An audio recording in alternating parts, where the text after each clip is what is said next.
और जैसे ही कब्र के अंदर से एक बहुत बड़ा शोला बाहर निकला तो उसी लम्हे वो जो साइड पे आग लगी थी, कब्र की साइड पे, वो आग बुझ सी गई और अंदर से एक बहुत बड़ा शोला सा निकला और वो शोला मेरी आंखों से उड़ता हुआ ऊपर चला गया और नीचे ऐसे लगा जैसे किसी ने मट्टी डाल के आग को बुझा दिया हो। यह सिर्फ एक शोला ही निकलना था, जो कब्र के अंदर एक बड़ा सा शोला निकला और ऊपर चला गया। अब मुझे समझ ना आए तो उसी लम्हे फिर उसने अपने हाथ को, जो पकड़ा हुआ था मेरे हाथ में, उसने ऐसे खींचा और कुदाल की तरफ इशारा किया। ये वो लम्हा था जैसे ऐसे लगा कि मैं बिल्कुल दिमागी तौर पे भी उसके कंट्रोल में चला गया हूं। मैं उसी तरफ चल पड़ा जहां कुदाल पड़ी थी। मैंने कुदाल को उठाया और रोबोट की तरह कब्र को खोदना शुरू कर दिया। मैं कब्र खोदता जा रहा था। उस लड़की ने मेरा हाथ छोड़ दिया था और लालटेन मेरे को उठा के इस तरह करीब रख दिया था कि मुझे रोशनी नजर आए और मैं कब्र को खोद सकूं। मैं यहां तक कि कब्र को खोदते खोदते उस जगह पे पहुंच गया जब मेरी कुदाल उस लकड़ी के बने हुए फ्रेम से टच हुई जहां उसका वजूद अंदर मैंने आज रखे हुए देखा था। और फिर मैं मट्टी जब हटा चुका तो अब मंजर मेरी आंखों के सामने वही था कि जब मैंने कब्र को बनाया था और इसी लड़की को, जो उस लकड़ी के ताबूत के अंदर बंद थी, इस लहद के अंदर उतारा था। अब वो ताबूत मेरी आंखों के सामने था और मैं पूरी कब्र खोद चुका था कि तभी उसने ताबूत की तरफ इशारा किया और मैंने ताबूत के ढक्कन को हटा दिया। और जैसे ही ढक्कन हटाया तो अंदर ताबूत खाली था। और जैसे ही मैंने देखा ताबूत खाली है, उसी वक्त मैंने गर्दन को मोड़ा और लड़की की तरफ देखा। उसकी आंखों से आंसू की बजाय खून के कतरे गिर रहे थे। खून के कतरे, वो रो रही थी जिसको हम कहते हैं ज़बान में खून के आंसू। वो सचमुच में खून के आंसू थे। उसकी लाल सुर्ख आंखों से खून के कतरे गिर रहे थे। उसमें से 2 या 3 कतरे, मैं नीचे खड़ा था, मेरे कपड़ों पे आके भी गिरे। और वो रो रही थी, वो बहुत उदास थी। और उसी लम्हे उसने अपने हाथ आगे की तरफ बढ़ा दिए। मुझे ऐसा लग रहा था जैसे मेरा दिमाग उसके कंट्रोल में है, जैसे वो कह रही है मैं वैसे करता जा रहा हूँ। मैंने भी अपने दोनों हाथ आगे बढ़ा दिए और उसको इस तरह उठा लिया जैसे बाप अपनी बच्ची को उठाता है, ऊपर खड़ी हुई बच्ची को नीचे लाने के लिए। मैंने उसको बाजुओं से थामा और बाजुओं से उठा के, ठंडे यख बाजू और ठंडा यख उसका वजूद, मैंने उठा के उसको नीचे खड़ा किया। और उसके बाद आराम से और मोहब्बत से, अकीदत से मैंने उसके वजूद को उसी ताबूत के अंदर लिटा दिया। जैसे ही उसके वजूद को मैंने उस ताबूत के अंदर लिटा दिया तो उसके चेहरे पे एक हल्की सी मुस्कुराहट आई और ऐसा इत्मीनान आया जैसे वो सुकून में आ गई हो और मुस्कुरा के मेरा शुक्रिया अदा करी हो कि तुम्हारा बहुत बहुत शुक्रिया। और उसके बाद जैसे ही मैं उसको लिटा चुका, उसने अपने दोनों बाजू उठाए, आंखें बंद की और यूं अपने सीने पे रख लिए और उसने आंखें बंद कर लीं और उसका रोना भी बंद हो चुका था। मैंने ताबूत का ढक्कन ऊपर रखा और उसके बाद कब्र को बंद करता गया। जब मैं कब्र को बंद कर चुका तो आखिरी वो चीज़ जो मुझे आज भी याद है, सारी ज़िंदगी नहीं भूल सकूंगा, मेरी माँ ने, मेरे बाप ने मुझे सिखाया था, फातिहा ज़रूर किया करो। मैं कभी कब्र पे फातिहा नहीं करता था। उस दिन खड़े होकर मैंने उसकी बख्शिश की दुआ की, मैंने फातिहा किया और फातिहा करने के बाद पढ़ा और उसके बाद मुंह पे हाथ फेरा और जैसे मैं होश में आ गया तभी मैंने देखा मेरे कपड़ों के ऊपर 2 खून के निशान ताज़े मौजूद थे। तभी मेरी निगाह उन बच्चों की तरफ गई जो कभी बरगद के दरख्त की तरफ मैंने देखे थे और छुप के मन को देख रहा था। वहां पे कोई भी नहीं था। मैंने लालटेन उठाया और एक ऐसा हवा का झोंका आया जैसे मुझे महसूस हुआ मेरा शुक्रिया अदा किया गया। उस हवा के झोंके में खुशबू थी, ऐसी ज़बरदस्त किस्म की खुशबू कि चलते हुए मुझे लगा कि ये कमाल किसी जन्नत से आने वाली खुशबू है, दुनियावी खुशबू से बिल्कुल डिफरेंट खुशबू। और इतनी ज़बरदस्त, इतनी ज़बरदस्त, इतनी ज़बरदस्त, मैंने ज़िंदगी में इतनी खूबसूरत, इतनी ज़बरदस्त खुशबू नहीं सूंघी। वो एक झोंका सा आया और मैं चलता हुआ घर आ गया और वो खून के निशान मेरे कपड़े पे मौजूद थे। क्योंकि मेरे दिमाग में एक दफ़ा ये भी ख्याल आया था, क्या वो मेरा ख्वाब था, क्या मेरा वहम था, ये क्या था? तो मैं उन खून के कतरों को देखता तो मुझे खुद से जवाब आता, नहीं, वो सच था। पता नहीं उसके माँ बाप कौन थे, क्यों उसको छोड़ के चले गए थे? क्योंकि उन्होंने उसको दफनाया भी नहीं था, और दफनाने के बाद सबसे जो अहम काम होता है वो होता है उसके ऊपर खड़े होकर फातिहा पढ़ना। उन्होंने फातिहा नहीं पढ़ी थी। मेरी भी जिम्मेदारी कब्र बना के बंद करना थी, मैंने भी कब्र बना के बंद कर दी थी, फातिहा नहीं पढ़ी थी। लेकिन उस दिन ना सिर्फ मैंने फातिहा पढ़ी, बल्कि वो दिन और आज का दिन मैंने उस दिन से शुरू किया कि आज अहद करता हूँ इस लड़की की वजह से, मैं जब भी किसी मुर्दे को दफनाऊंगा फिर मैं फातिहा करूँगा। और उसके बाद मेरी ज़िंदगी का ये रूटीन बन गई, जब भी कब्रिस्तान में कोई मुर्दा आता मैं उसको दफनाता तो मैं फातिहा ज़रूर पढ़ता था, और आज तक तमाम मुर्दों के लिए फातिहा पढ़ता हूँ। आज नहीं भी दफनाता, बूढ़ा हो गया हूँ, रोज़ रात को चक्कर लगाता हूँ और सबके लिए फातिहा पढ़ के आता हूँ। उसके बाद वो खामोश से हो गए, जैसे किसी गहरी सोचों में चले गए हों। मैं उनसे और भी बहुत सारी बातें पूछना चाहता था, लेकिन मैंने देखा उनकी आंखों में आंसू हैं। चाचा इनायत हुसैन की आंखों में आंसू थे, और फिर बोले, बेटा इन्होंने कहा था तुम मेहमान हो, आए, मैंने तुम्हें एक राज की बात बता दी। यहाँ तो राज हैं, और कितने राज सुनना चाहोगे, यहाँ पे बहुत राज हैं। जिंदगी ने मौका दिया, मुझे पता है तुम्हारे पास और भी बहुत सारे सवालात हैं, जिंदगी ने मौका दिया तो मैं ज़रूर तुम्हें कुछ और राज भी बताऊंगा। क्या खिदमत करूं तुम्हारी। तो मैं समझ गया, अब वो इजाज़त चाह रहे थे, हम भी कुछ देर बैठे, हमने कहा कुछ नहीं, चाय शाय हम पी के आए, हमने उनका शुक्रिया अदा किया और वहाँ से आ गए। ये कहानी मुझे लाहौर से फ़हीम ने भेजी है, और गोरकन का नाम है इनायत हुसैन। दूसरी कहानी जो मैं आपको सुनाने जा रहा हूँ ये मुझे भेजी है मोहम्मद इकबाल ने, मोहम्मदपुर दीवान से। वो कहते हैं, हमारे दो दोस्त जिनका नाम है जावेद और मुख्तियार, ये गुर्बत के हाथों मजबूर होके कराची कमाने के लिए गए। ये एक शहर में तो नहीं रहते थे, इनके शहर तो मुख्तलिफ थे, लेकिन ये सराइकी बोलने वाले थे, सराइकी इनकी ज़बान थी, तो मिलना मिलाना रहता था। इतना पता था कि शहरदार हैं। जब ये एक बस पे बैठे और कराची के लिए जा रहे थे तो वहीं पे बातों बातों में गपशप हुई। जानते तो थे एक दूसरे को, एक याराना या दोस्ती तो नहीं थी। तो उसने कहा, यार तुम किधर जा रहे हो? उसने कहा, यार मैं कमाने के लिए कराची जा रहा हूँ। तो उसने कहा, जावेद ने कहा, यार मैं भी कराची जा रहा हूँ। तो वो दोनों आपस में बातें करते इतना समझ गए कि यार तो कोई काम का पता है क्या है? उसने कहा, नहीं यार जाके ढूंढना है। उसने कहा, यार मैंने भी जाके ढूंढना है। तो पता लगा दोनों एक छोटे से गांव से, एक छोटे से इलाके से, मोहम्मदपुर दीवान से, काम के लिए। एक मोहम्मदपुर दीवान से जिन्होंने कहानी भेजी है, एक वहीं का रहने वाला था, एक उससे आगे का रहने वाला था, दाजल शहर का। वो कहते हैं जब वो कराची पहुंचे तो उन दोनों ने कहा कि यार ठिकाना तो है नहीं, काम ढूंढते हैं, कोशिश करते हैं, हम एक ही इलाके के हैं, इकट्ठे रहने की कोशिश करेंगे। पहली रात उन्होंने जिस तरह बाकी लोग सड़क के किनारे फुटपाथ पे सोते थे, उन दोनों गरीबों ने भी फुटपाथ पे सो के रात गुजारी। अगला दिन, तीसरा दिन काम की तलाश में रहे, यहां तक कि दोनों को, मजदूर तबका थे, आखिर नौकरी मिल गई। एक इसको जूते बनाने वाली फैक्ट्री थी, उसमें काम मिल गई, एक दूसरे लड़के को भी काम मिल गई। अब मसला था, कमा तो रहे हैं, अब ठिकाना चाहिए था। रोज़ सड़क पे तो नहीं सो सकते थे, फुटपाथ पे, जैसा कैसा एक छत तो चाहिए।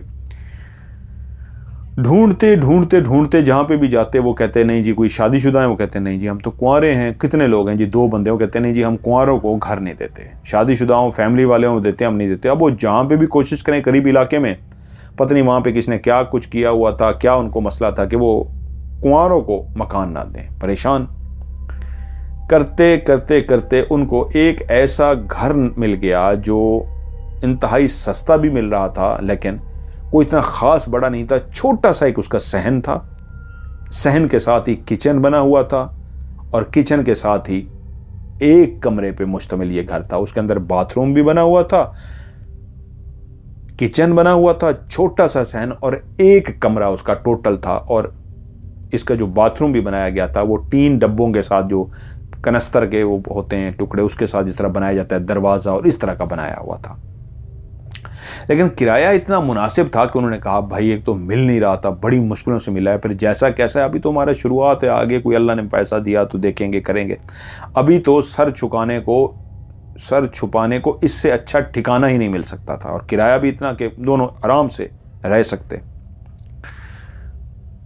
दोनों ने उस घर के अंदर रहना शुरू किया। वो सुबह सुबह उठते, तैयार श्यार होते और काम पे चले जाते और रात को आ जाते। जब उन्होंने पहले दिन घर लिया तो दोनों ने फैसला किया कि इलाके के तसरैकी बोलते थे कि यार बात यह, हम बाहर का खाना तो नहीं खा सकते, वो तो बड़ा महंगा पड़ेगा। सुबह का नाश्ता भी करना है, दिन का खाना भी खाना है, रात का भी खाना है, तो बड़ा महंगा पड़ जाएगा। हम 3 टाइम खाना खाएंगे, घर वालों को क्या भेजेंगे, हम कमाने के लिए आए हैं। तो भाई इस तरह कर लेते हैं, बारी बारी रख लेते हैं, एक दिन खाना तू पकाएगा, एक दिन खाना मैं पकाऊंगा। हांडी हम बना के रख दिया करेंगे, वही हांडी हम सुबह शाम खाएंगे, रोटियां हम बाहर से ले आएंगे। उन्होंने कहा ठीक है। यूं उन्होंने आपस में तय कर लिया। एक दिन जावेद जाता बाहर से सब्जी पकाने के लिए, जो कुछ सामान होता वो बर्तन अपने ले आए थे, वहीं पे बैठ के वो पकाता और बैठ के दोनों खाना खाते। और दूसरे दिन दूसरे की ड्यूटी होती, वो जाता और लेकर आता और खाना पकाता। कभी कभी खाना ना बना सकते, जल्दी जाना होता तो बाहर से भी ले आते। रोज भी बंदा नहीं खाता, कभी कभी आउटिंग भी कर लेता है तो कभी कभी बाहर से भी खा लेते। उनको इस मकान में आए हुए आज कोई तकरीबन 14-15 दिन हो गए थे। तो आज सुबह सुबह जावेद ज़रा शरारती तबीयत का बंदा था, मुख्तियार ज़रा सीरियस तबीयत का था। तो जावेद कहता है कि मुख्तियार उसको कहता है कि यार जल्दी बाथरूम से निकल, मैंने जाना है, कब से तू गाने गुनगुनाए जा रहा है, पता नहीं केड़ी तेज कुड़ियों की चाह चढ़ी है, तू ख्वाब ही देखता रहता है, पता नहीं क्या।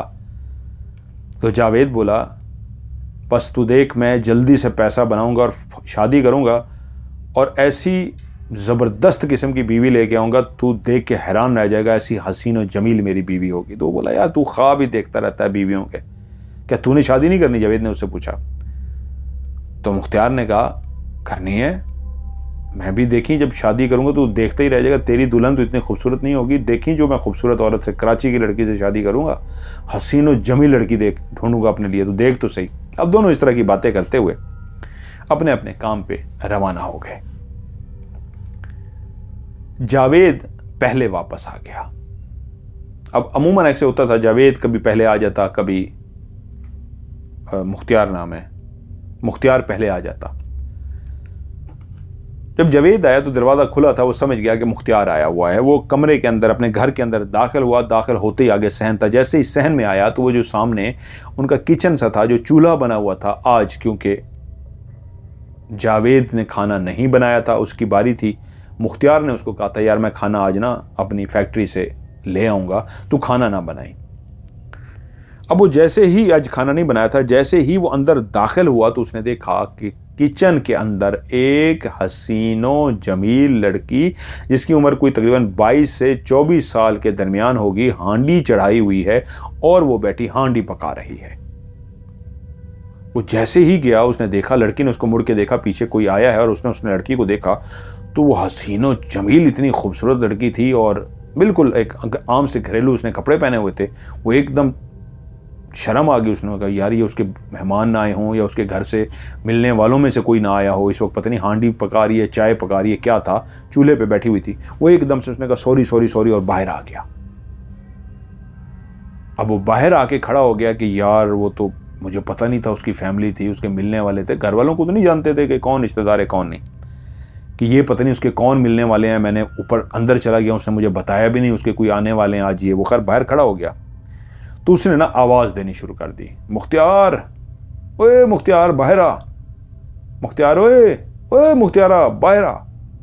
तो इतनी देर में ना उसके कंधे पे पीछे किसने हाथ मारा। खैर है, पागल हो गया। उसने चौंक के देखा, पीछे मुख्तियार खड़ा था। उन्हें खैर है, किसको आवाज़ें दे रहा? उसने कहा तुझे दे रहा था। उसने कहा तो मुझे क्यों, घर के अंदर जाके तू बैठ, बाहर खड़ा होकर मुझे तू आवाज़ें दे रहा, तेरा दिमाग ख़राब हो गया है? उसने कहा दिमाग ख़राब नहीं हुआ, वो लड़की आई हुई है अंदर, कोई फैमिली बैठी हुई है, तो मैं इसलिए फिर बाहर निकल आया। मैंने कहा यार वो किसी की फैमिली है तो मैं बाहर आके आवाज़ें दे रहा था, इसलिए आवाज़ें दे रहा हूँ। अच्छा अच्छा फैमिली आई हुई है ना, वो तेरी भाभी है, वो तेरी होने वाली जो भाभी है ना वो थी, वो मेरी बीवी थी, आजा आजा। वो अंदर चला गया। वो समझ गया कि इसकी कोई मिलने वाली है या इसकी कोई होने वाली। बड़ा हैरान हुआ, इतनी हसीनो जमील लड़की के साथ ये शादी करने वाला है। वाकई भाई इसने तो सही कहा था, गुनगुनाता तो मैं था, लड़कियों के ख्वाब तो मैं देखता था, लेकिन एक ही दफ़ा बोला साला कि तेरे से ज़्यादा खूबसूरत लड़की से शादी करूँगा। ये तो वाकई बहुत खूबसूरत है, ऐसी तो मैं अपने वहमो गुमान में भी नहीं सोच सकता जितनी खूबसूरत लड़की है। अब वो बाहर खड़ा हुआ कि यार जाऊँ, वो कह के तो गया अंदर आ जा, लेकिन पता नहीं पर्दा हुआ है नहीं। तो उसने बोला यार आ जाऊँ, तो अंदर से आवाज़ आई कह तो रहा हूँ आ जा, क्या मसला है? ये अंदर चला गया। अब वो लड़की शायद अंदर कमरे में चली गई थी, तो अब ये कमरे के बाहर खड़ा है कि यार क्या करूं, अब बुरा लगता है, उसके मेहमान है, फैमिली है, कौन है पता नहीं अंदर कमरे में, मैं अंदर नहीं जाता। तो अंदर से मुख्तियार की आवाज़ आई, यार खाना ठंडा हो रहा है, तेरा दिमाग खराब है, तुझे कहा भी था खाना लेके आऊंगा, क्या मसला है, अंदर आ जा।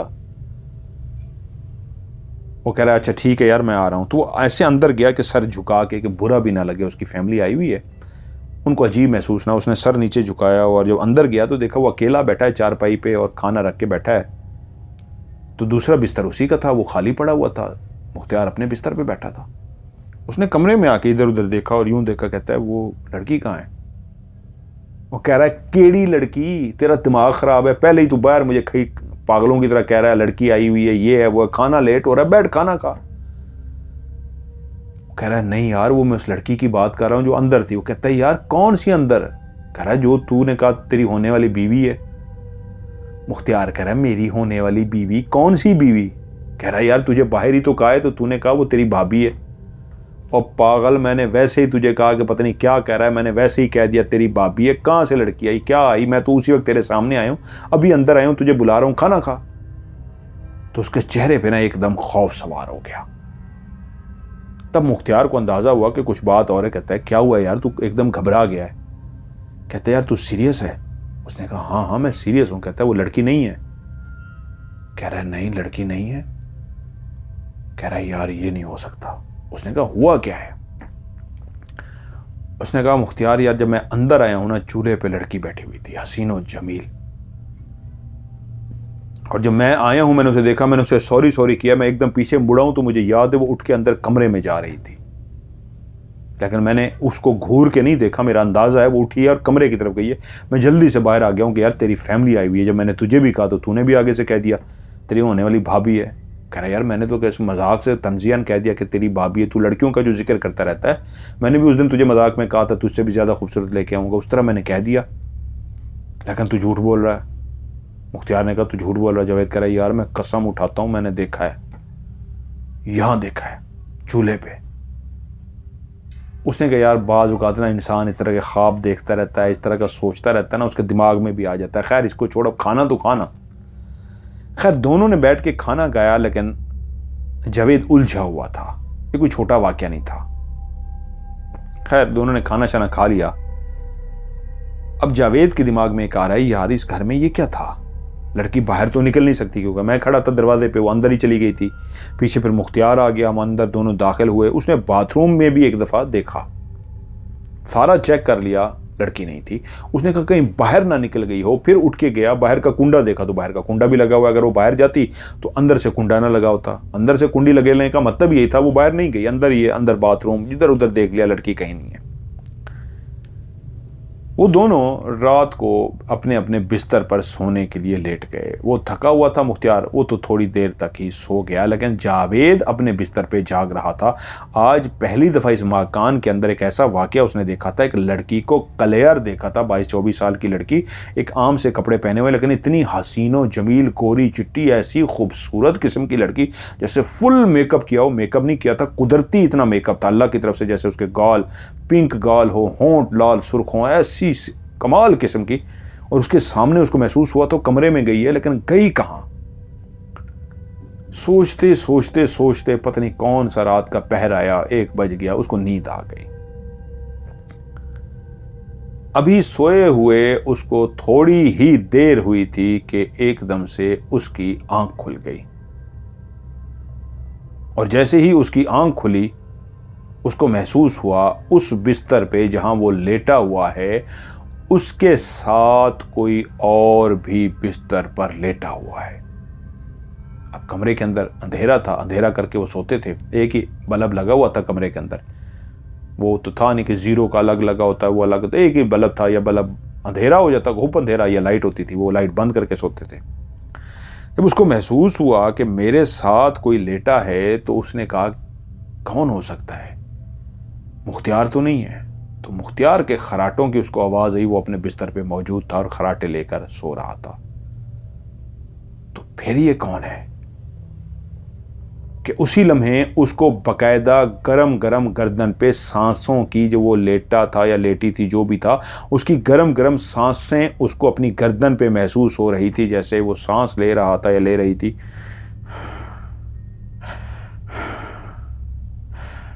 उसकी गर्म सांसें उसकी गर्दन पे आ रही थी।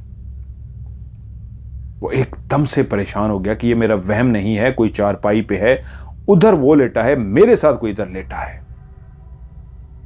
अब कमरे में इतना घुप अंधेरा था कि आप जब गहरी नींद से जाग जाते हैं तो आंखें खोल के लेटे रहें तो थोड़ी देर के बाद फिर आपकी आंखें घुप अंधेरे में इतनी मानूस हो जाती हैं कि घुप अंधेरे में देखने की आदी हो जाती हैं कि घुप अंधेरे में भी आपको नज़र आना शुरू हो जाता है। और तभी जब उसकी आंखें देखने के काबिल हो गईं, उसकी गर्दन पे अभी भी उसकी सांसों की महसूस हो रही थीं, और जब उसकी आंखें देखने के काबिल हो गईं और जैसे ही उसने साइड पे मुड़ के देखा